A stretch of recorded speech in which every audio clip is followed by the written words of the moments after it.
And what about the slide? Is it visible? Yes, ma'am. Yes. Yes, ma'am. Okay.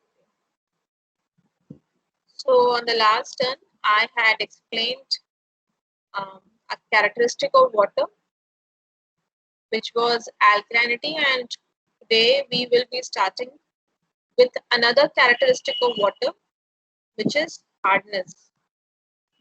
Now you're already familiar with the concept because this is taught to you at the junior classes level, and from your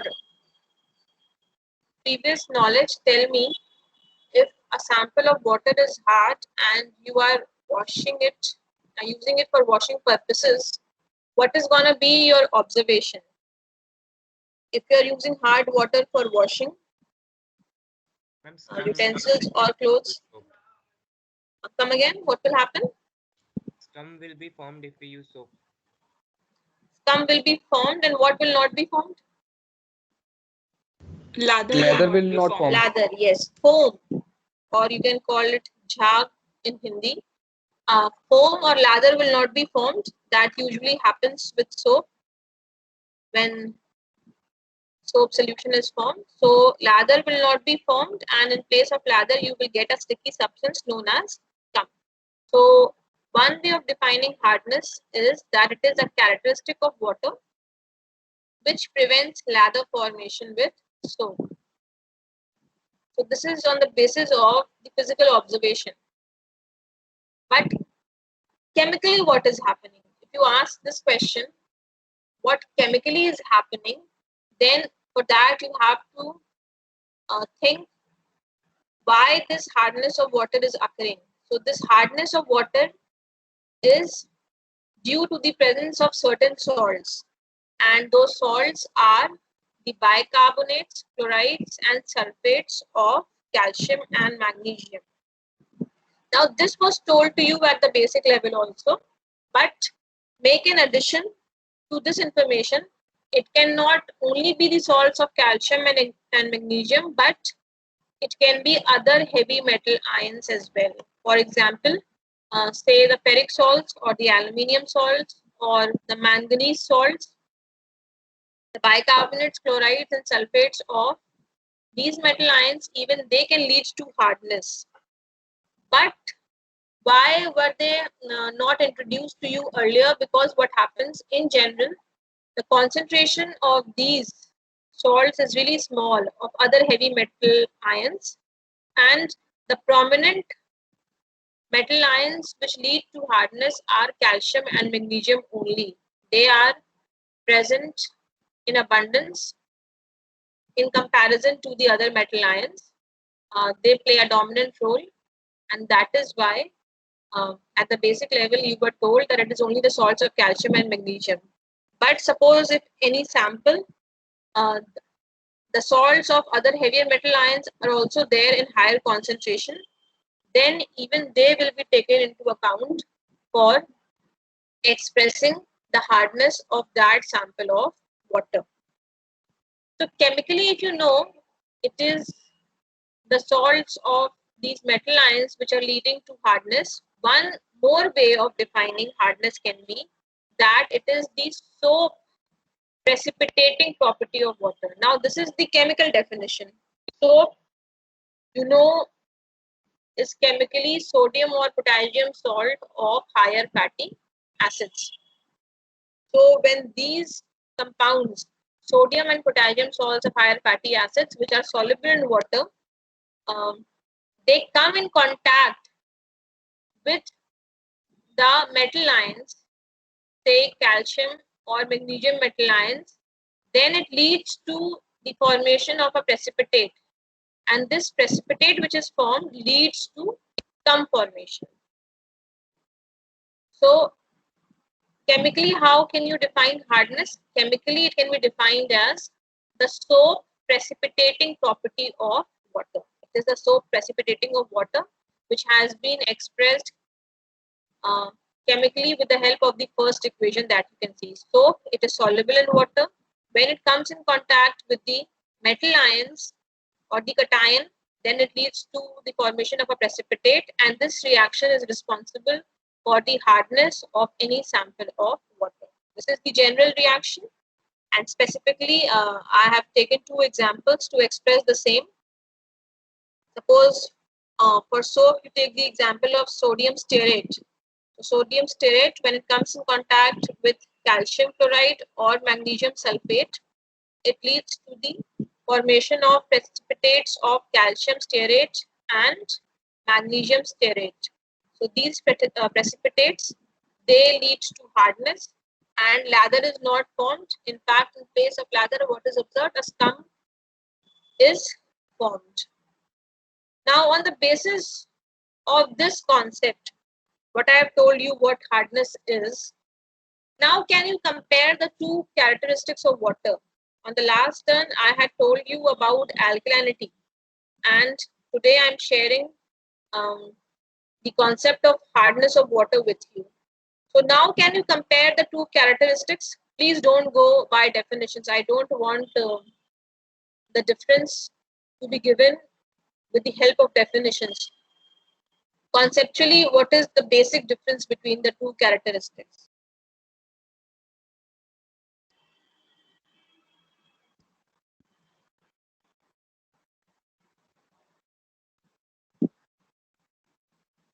Yes, can you think of the difference? Ma'am, the concentration of ions which is being measured in the two, like concentration of OH minus is measured in alkalinity. And here, what is measured? Ma'am, the other ions which we are mentioning here, magnesium and aluminum salts. So compare the nature of ions. The nature of ions that lead to that specific characteristic. Ma'am, for alkalinity, we are considering the anions, and here we are considering the cations. Yes, that is absolutely right. Yes, that is the difference I wanted to hear. Alkalinity is an anionic property, whereas hardness is a cationic property, because from the salt it is the metal ion only which is leading to precipitate formation. The role of bicarbonates, chlorides and sulfates is that they are soluble in water. That is why you mentioned the anions as well in hardness. But between the two ions from a salt, if you ask which is leading to hardness specifically, then it is only the cation, as you can see in the first general equation. So hardness is a cationic property, whereas alkalinity is an anionic property. Now coming to the classification, this already I think is known to most of you that hardness can be of two types, temporary hardness and permanent hardness. These names have been given on the basis of whether that type of hardness can be removed easily or with difficulty. If it can be removed easily, say by simply boiling the sample of water, then you say that the type of hardness is temporary hardness. And if the hardness cannot be removed easily and you need to employ chemical methods for the removal of that type of hardness, then it is known as permanent hardness. These two types of hardness are also known by other names. For example, temporary hardness is also known as carbonate hardness. Why do we call it as carbonate hardness? Because it is due to the presence of dissolved bicarbonates of calcium, magnesium and other heavy metals. So the bicarbonates of calcium and magnesium, when they are heated, when the sample of water is boiled, what happens? All the soluble calcium ions, they get converted into insoluble calcium carbonate, and all the soluble magnesium ions, they get converted into insoluble magnesium hydroxide. So precipitates are formed on boiling. They can be filtered and removed from the sample of water, and as such, temporary hardness is removed.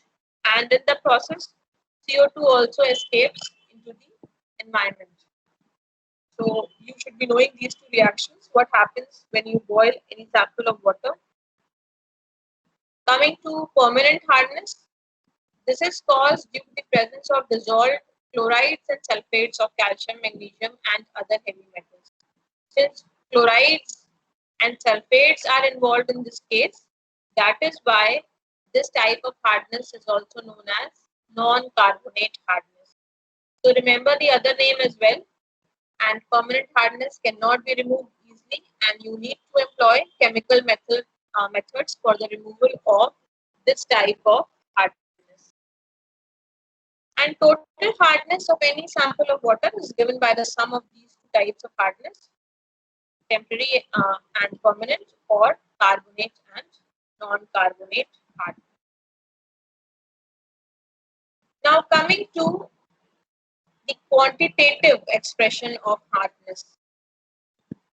Hardness can be expressed quantitatively. Is slide number 4 visible to everyone? Yes, ma'am. Yes, ma'am. So quantitatively, hardness is expressed in terms of degree of hardness or in terms of equivalence of calcium carbonate. So for any sample of water, alkalinity as well as hardness is expressed in terms of equivalence of calcium carbonate. And this is a convention. In fact, calcium carbonate has been chosen as the standard for expressing alkalinity as well as hardness. Now, there are so many salts. Why only calcium carbonate has been chosen? This question may come to your mind. Why are we expressing the hardness in terms of calcium carbonate always? So, to that, there are two reasons. First of all, think about the molar mass of calcium carbonate. How much is it? Molar mass of calcium carbonate? 100. So since the molar mass is 100, that makes the calculation easy to perform. So that is one thing. And even the comparisons can be made very easily if you are expressing the hardness of all the samples in terms of calcium carbonate. So you can compare very easily which one is more hard or which one is less hard, the sample I'm talking about. And the second reason is that calcium carbonate is the most insoluble salt that can be precipitated in water treatment. Most insoluble, that means all the soluble calcium ions, if they are converted into calcium carbonate, then very easily it can be removed from the water sample because it is most insoluble. So all the calcium ions will be removed from the water sample by filtering, and you can dry it, weigh it, and from the mass of calcium carbonate separated, you can find out mathematically or by applying unitary method how much of the hardness causing calcium salt was present in the water sample. So since it is the most insoluble salt, that means you can find out the mass of calcium ions with accuracy. It is most insoluble, that means all the calcium ions will be precipitated. So with accuracy, you can get the mass of the calcium ions, and that is why calcium carbonate has been chosen as the standard for expressing degree of hardness of any sample of water. Now, how do we express it? There is a mathematical relationship for finding out the equivalence of calcium carbonate, and that mathematical relationship you can see in the blue box on the slide. What you need to do, you simply need to divide the mass of hardness producing substance by the equivalent weight of that hardness producing substance, and ultimately multiply by the equivalent weight of calcium carbonate. So this is a formula that needs to be applied. So you are dividing by the equivalent weight of the hardness producing substance, and ultimately you are multiplying with the equivalent weight of calcium carbonate. How much will that be? Equivalent weight of calcium carbonate.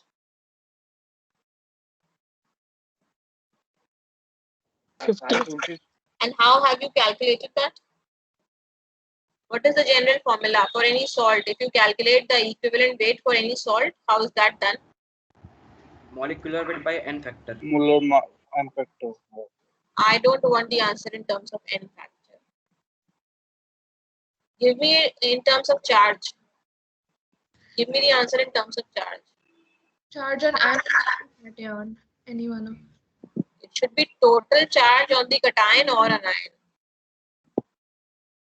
Molecular mass or molar mass upon total charge on the cation or anion. So the charge on cation here is 2, so that is why 100 by 2 is 50. And in the formula, you can see the term hardness producing substance as written. We are writing hardness producing substance because it can be a salt or it can be even an ion. So that is why the term hardness producing substance has been written. Now equivalent weight here in the denominator and equivalent weight here in the numerator. These units will get cancelled. So if you want the answer in ppm, which is numerically equals to milligrams per liter, then the marks that you substitute here in the formula, that should be in milligrams per liter of the water sample.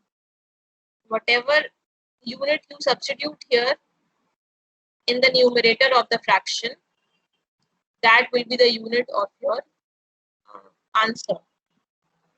And generally the answer is always expressed in terms of ppm or milligrams per liter. So is the formula clear to everyone?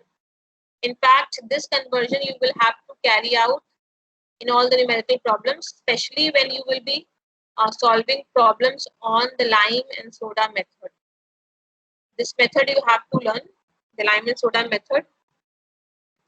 And this will be taught to you by Dr. Ruchi Chawla, who will be overtaking me from next term. Today is going to be my last lecture of water chemistry. And from next term, it is going to be Dr. Ruchi Chawla, who will be teaching you the remaining part of water chemistry. Let us take a quick sample problem on this formula. Slide number 5, is it visible to everyone? Yes, ma'am. Yes, ma'am.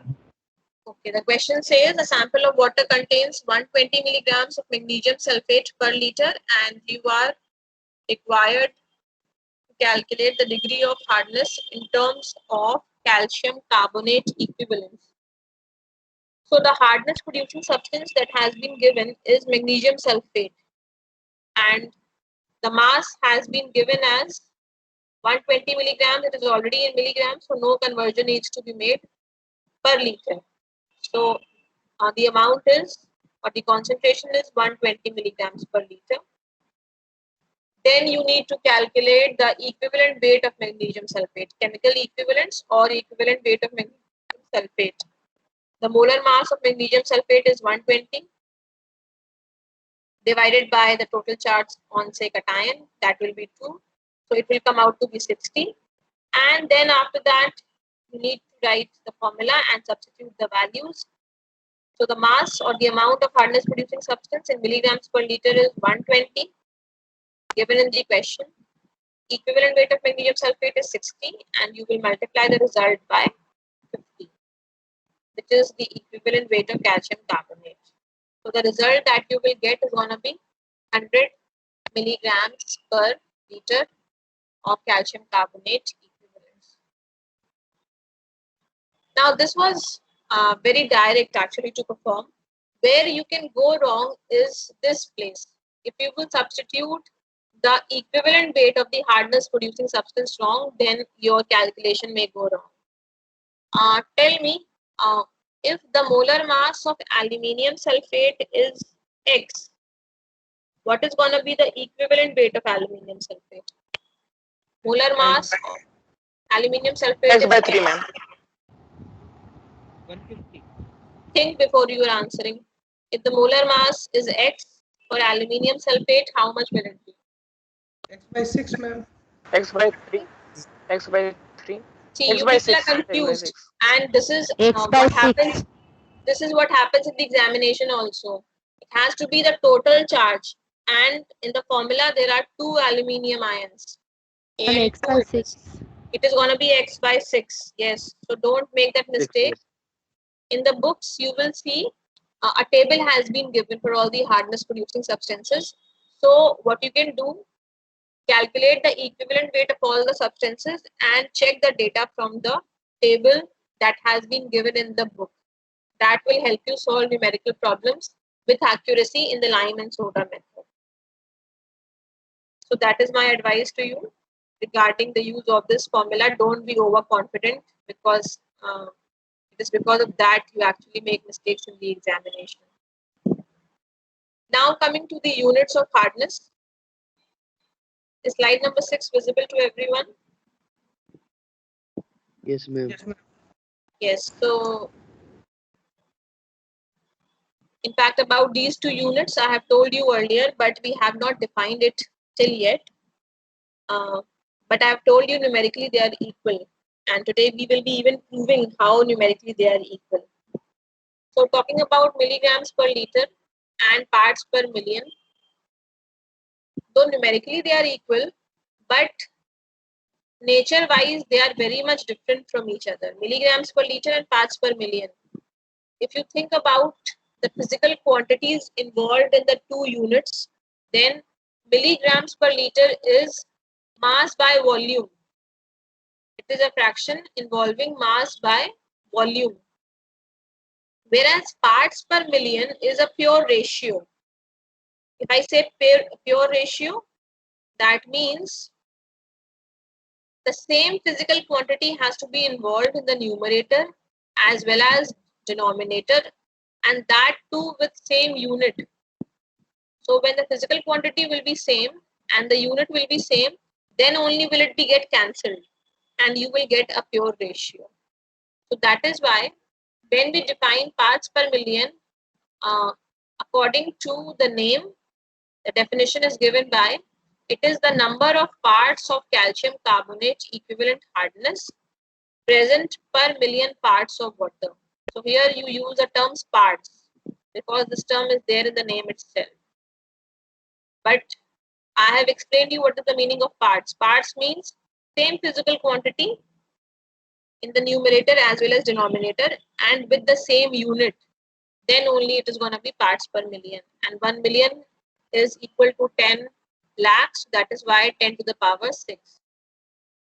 Coming to milligrams per liter, it is the number of milligrams of calcium carbonate equivalent hardness present per liter of water. So hardness is always expressed in terms of calcium carbonate equivalent. So that will be present in all the definitions. And 1 milligram per liter is going to be equal to 1 milligram of calcium carbonate equivalent hardness in 1 liter of water. Similarly, 1 ppm will be 1 part of calcium carbonate equivalent hardness in 10 to the power 6 parts of water.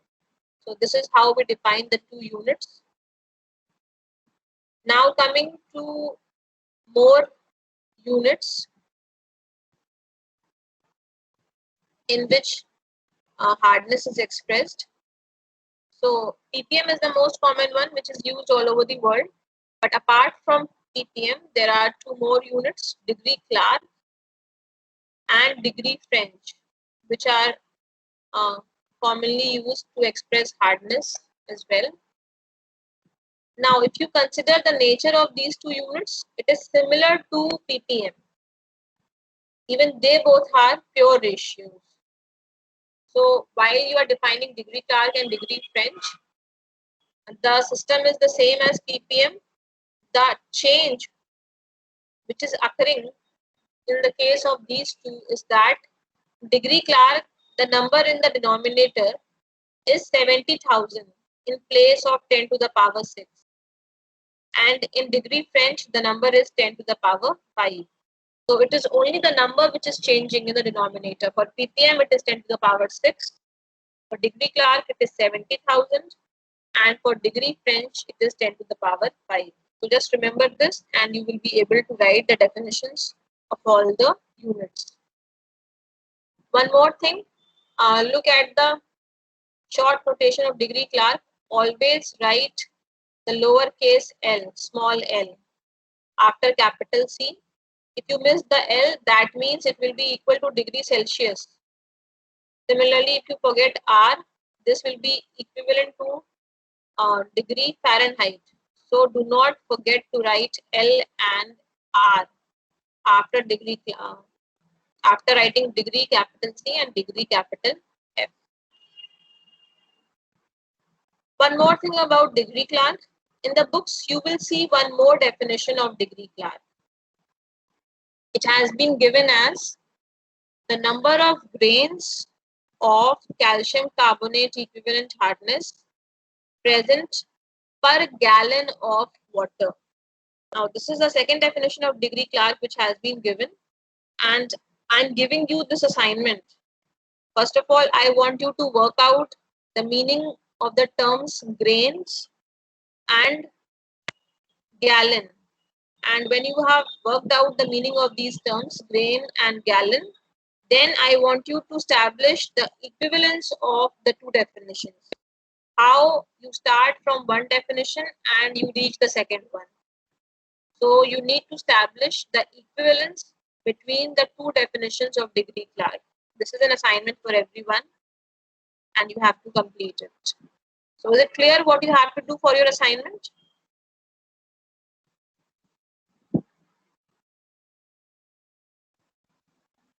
Yes?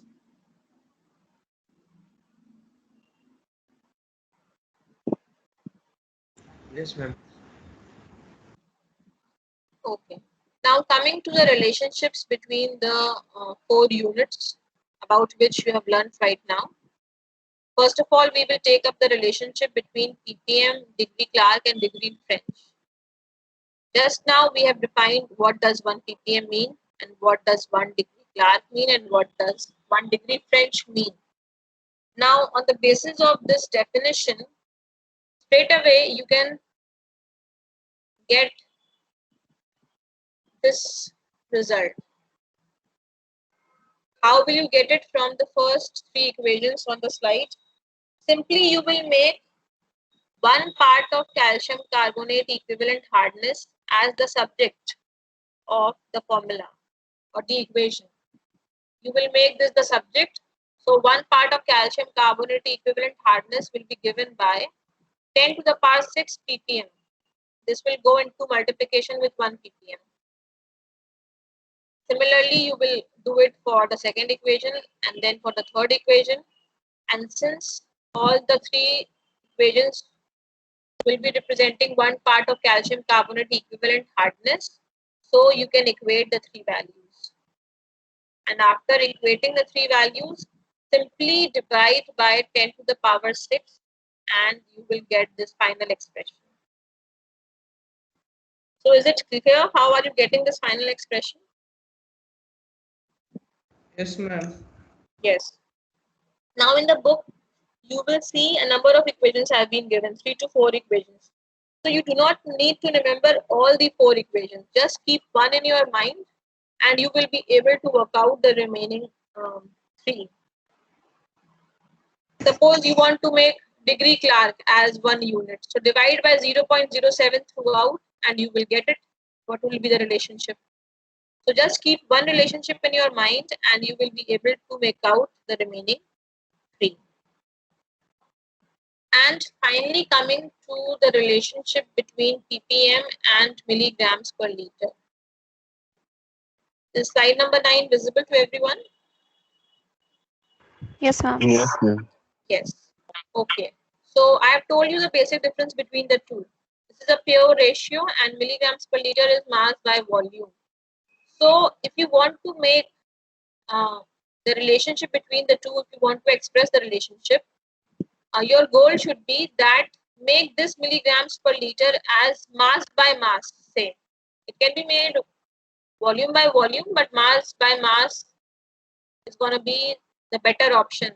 Only that you will be able to work out. And how can that be done? How can you make this mass by mass? What you need to do, substitute the volume of 1 liter of water by the mass of 1 liter of water. And how can that be done? Can you find out the mass of 1 liter of water? If you know the density of water, then definitely this can be calculated. And the density of water is 1 gram per centimeter cube or 1 kg per liter at 4 degrees Celsius. So if that is the case, use the formula of density, substitute the value of density and volume of water, and from there you can find out the mass of water, which will come out to be 1 kg. So mass of 1 liter of water is 1 kg, which will be equal to 10 to the power 6 milligrams.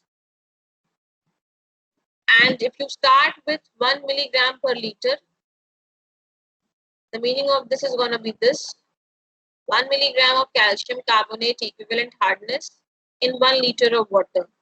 So 1 liter of water can be replaced by 10 to the power 6 milligram of water. So since the physical quantity now is same and the unit is same, that means this is 1 part of calcium carbonate equivalent hardness per 10 to the power 6 parts of water, which is 1 ppm.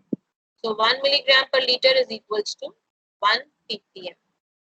And this is the final relationship between all the 4 units.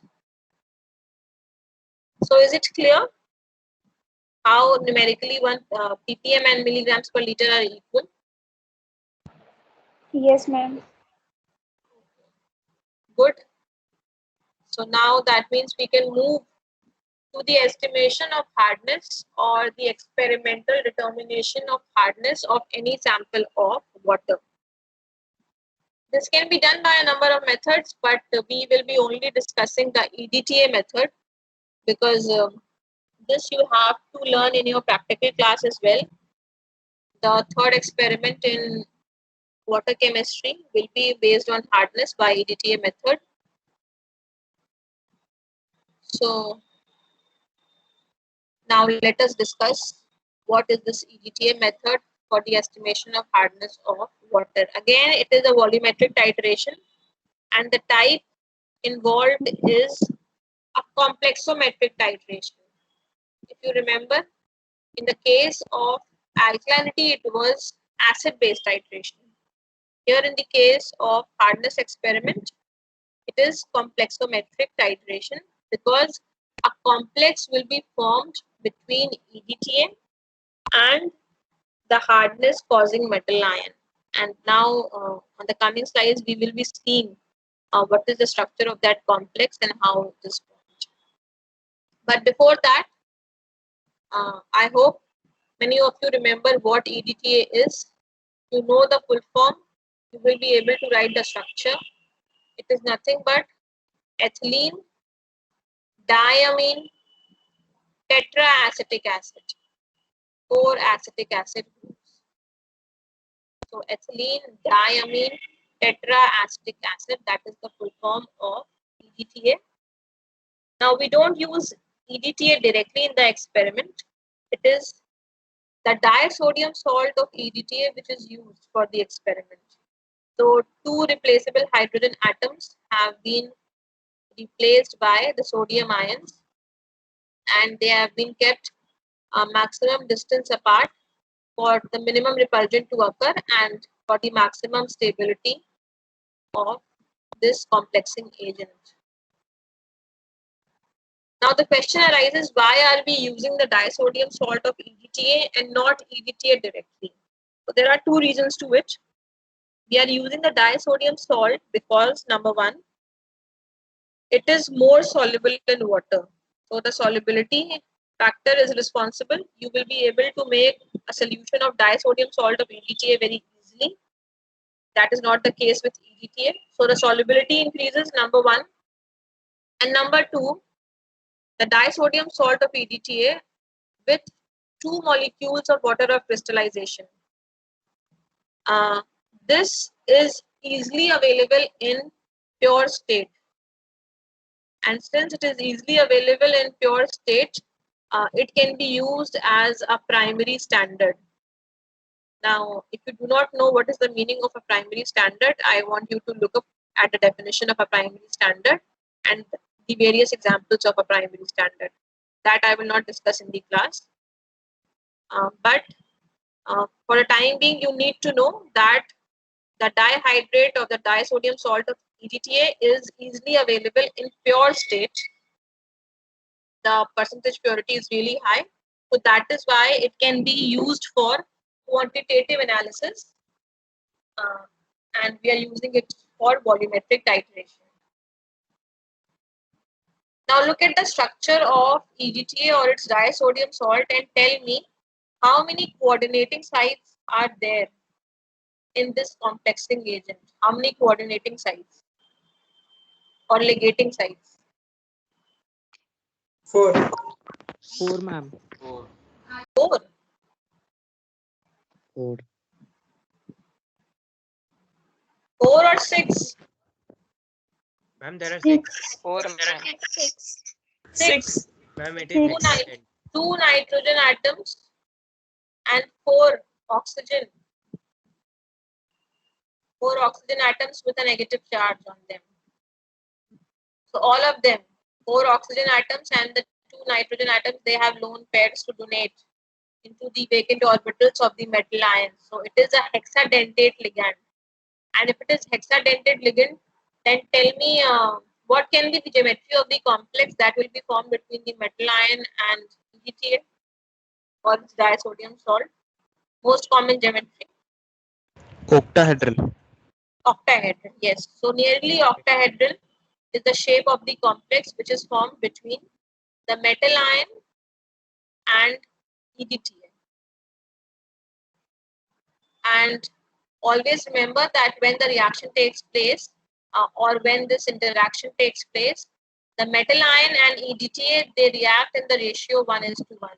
That is 1 metal ion to 1 EDTA ion. And this is the roughly or nearly octahedral geometry of the complex that will be formed between the metal ion and EDTA. How can you draw this complex in your copies? Just start from the metal ion which is in the middle. Then make the octahedral geometry, 4 bonds in square planar geometry that you can see. They have been shown with dotted lines. 4 in square planar geometry and 2 bonds, one above the plane of the square and one below the plane of the square.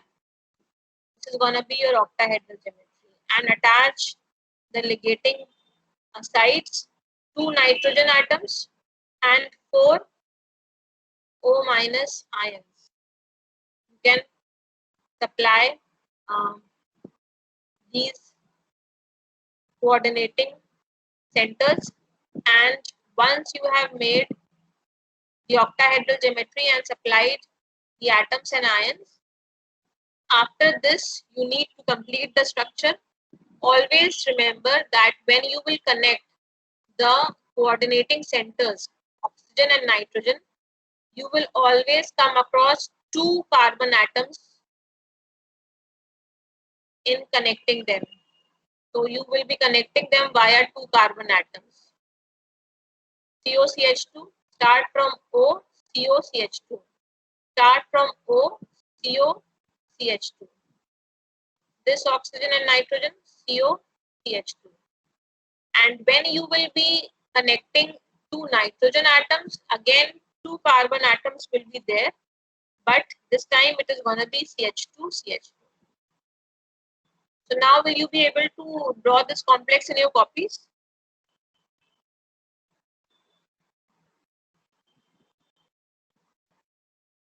Yes.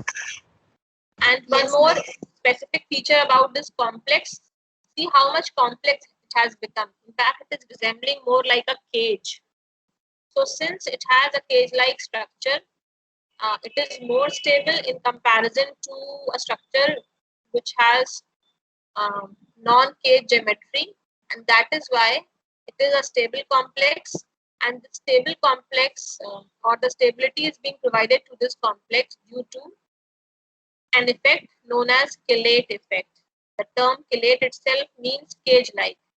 So since a cage-like structure is involved, because of the chelate effect, this is a stable complex which is formed between the hardness causing metal ion and EDTA. Clear? And now finally coming to the principle of the method. Is slide number 12 visible to everyone? Yes, ma'am. Since it is a volumetric titration, an indicator will be involved which will give you the endpoint. So the indicator used in the experiment is areochrome black tea, which in short is known as EBT.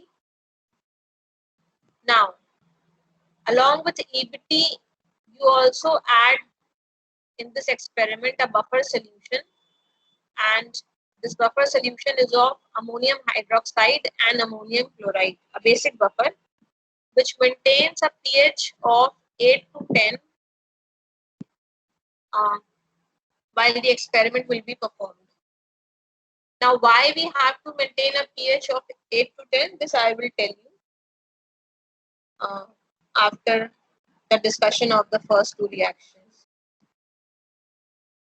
So, areochrome black tea is the indicator. It is being used for the endpoint to occur, and buffer to maintain pH of 8 to 10. Now, what is EBT doing and how is it showing color? So, first of all, let us try to understand the setup of the experiment. See, the hard water sample will be taken in a clean conical flask. You will pipette out a specific volume of the hard water sample in a conical flask, and EDTA will be filled in the burette. So, in the conical flask, you have the hard water sample, which will be titrated against EDTA taken in a burette. Now, to the hard water sample, you will add a few drops of EBT. And when you will add few drops of EBT, what will happen? Similar to EDTA, EBT has a tendency to form a complex with the calcium and magnesium ions present in the hard water sample. So when you add EBT, immediately a complex is formed between hardness causing metal ion and EBT, and this complex is of red color. So when you will add EBT, what color will you see?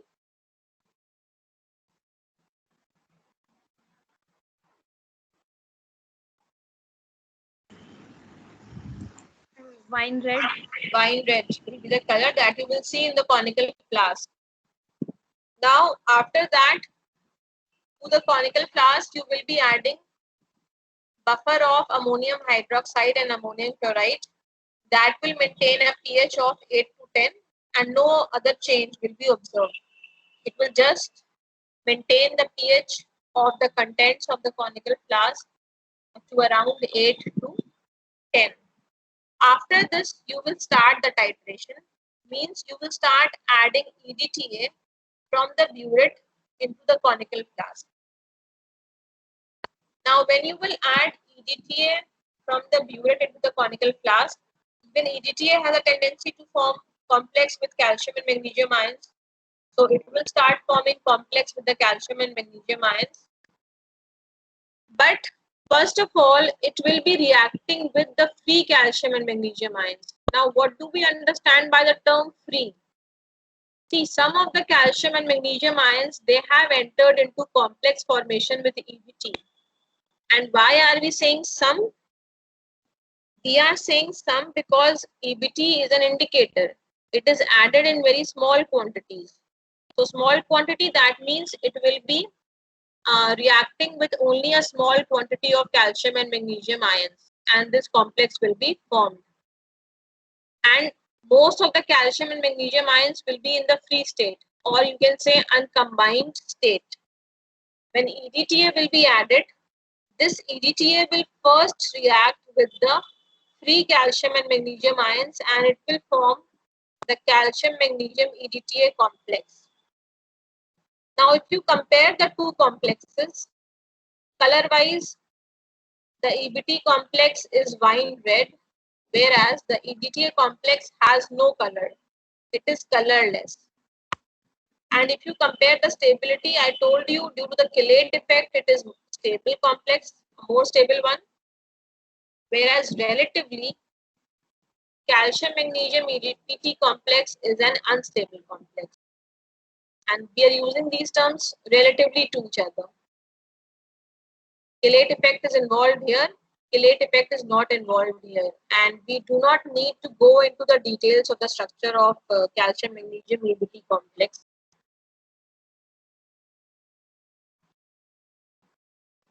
Now tell me, when initially EDTA will be added and this complex will be formed, what will be the color of the contents in the conical flask? You started with wine red, but when this complex will be formed, what will be the color that you will be seeing? Blue color, madam. Why blue? We have not reached the third equation right now. I'm talking initially what will happen when this reaction, second reaction is taking place.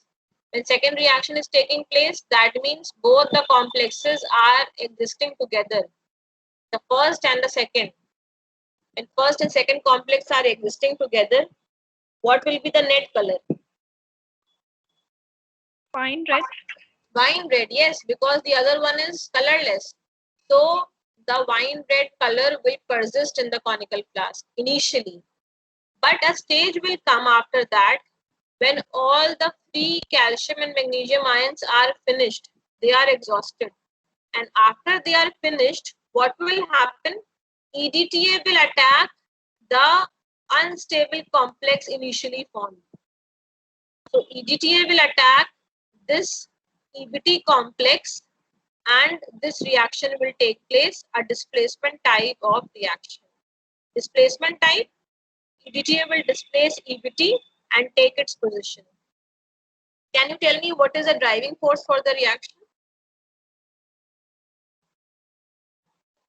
Stability More of stable EDTA. complex. Yes, more stable complex. Stability is the driving force. So since a more stable complex is being formed, that is why this reaction will go in the forward direction. And now comes the point of maintaining pH of around 8 to 10. T, EBT will be made free in this reaction. And free EBT is blue in color in basic medium. And it is red in color in acidic medium. So for the color change to be seen, means for the end point, what should be the pH of the conical flask content? Should it be acidic or basic? Basic. Basic. Then only EBT will show blue color because EBT in acidic medium is red. So red to red you will not be able to observe. Since you want the endpoints to be observed, so that is why this pH has to be maintained, a basic pH, and that is why this buffer has been added, and at a pH of around 8 to 10, EBT will show blue color when it will be free. So this is going to be your endpoint. You will stop adding EDTA from the burette into the conical flask and you will note down the burette reading. So is the principle clear to everyone? Yes, ma'am. And yes, now finally coming to the experimental procedure. I have told you about the experimental procedure, in fact, in detail right now. But we need to discuss the steps of the experiment as well. The first step is the standardization of EDTA solution because the normality of the EDTA solution is not given to you. So you need to find it out in the first step. So for that, you take a standard hard water sample. Standard means you will be knowing the normality of that water sample. So a known hard water sample will be titrated against unknown EDTA solution. You will perform the experiment and you will note down the reading consumed, the EDTA volume consumed, say it is V1 ml. So this will form the first step of the experiment, that is the standardization of EDTA solution. After standardization of EDTA, you will take the unknown hard water sample, for which you have to determine the total hardness. You will take the unknown hard water sample and you will titrate it against the known EDTA solution, because it will be known from the first step. So unknown hard water sample against known EDTA. Again, you will note down the titer value or the volume of EDTA consumed. Say it comes out to be as V2. And this will give you the total hardness. After this, what is done? The sample of water is boiled and the temporary hardness is removed in the process. You filter the temporary hardness causing salts, and after that you perform the experiment. When you perform the experiment, you get the third reading. Say the volume in this case is V3. So if temporary hardness has been removed, which hardness will V3 correspond to? Permanent hardness. If temporary hardness has been removed, V3 will correspond to which hardness? Temporary. Total has been removed. That means temporary has been removed, so it will be permanent hardness. V3 will be corresponding to permanent hardness. By boiling, you remove the temporary hardness. So V3 will be corresponding to permanent hardness. And after you have recorded the three volumes, V1, V2 and V3, you need to start with the principle of chemical equivalence, as I have told you, with alkalinity. And when you will apply the principle of chemical equivalence thrice, you will get these relationships. Permanent hardness will be given by 1000 multiplied by V3 by V1 ppm, and temporary hardness will be given by 1000 multiplied by V2 minus V3 upon V1. Now I have not shown the calculations that you can do by yourself, because I have explained that in detail when I discussed alkalinity calculations with you. You just need to keep in mind that the law of chemical equivalence has to be applied thrice. N1 V1 is equals to N2 V2. And with the help of that, you can get these two relationships that you can see on the slide right now. And one more thing about the experiment that you will perform in the laboratory. There you will not calculate temporary and permanent hardness individually. There in the object, you have to find out the calcium and magnesium hardness separately. And what is done? Hydroxide ions are added in excess, which precipitate magnesium ions. And after the removal of magnesium ions, you find out the hardness corresponding to calcium. So this is how the experiment will be performed. You will find out individually calcium and magnesium hardness. Okay, so with this now I have finished today's lecture. Are there any questions from today's lecture? The notes I will be uploading on Saturday. Are there any questions? Now, if you have questions at a later stage, you can email me your questions. My email ID is ruchi@mnit.ac.in, all in lowercase, ruchi@mnit.ac.in. So you can email me your doubts and I will clarify them. I will try my level best. Yes. Any questions?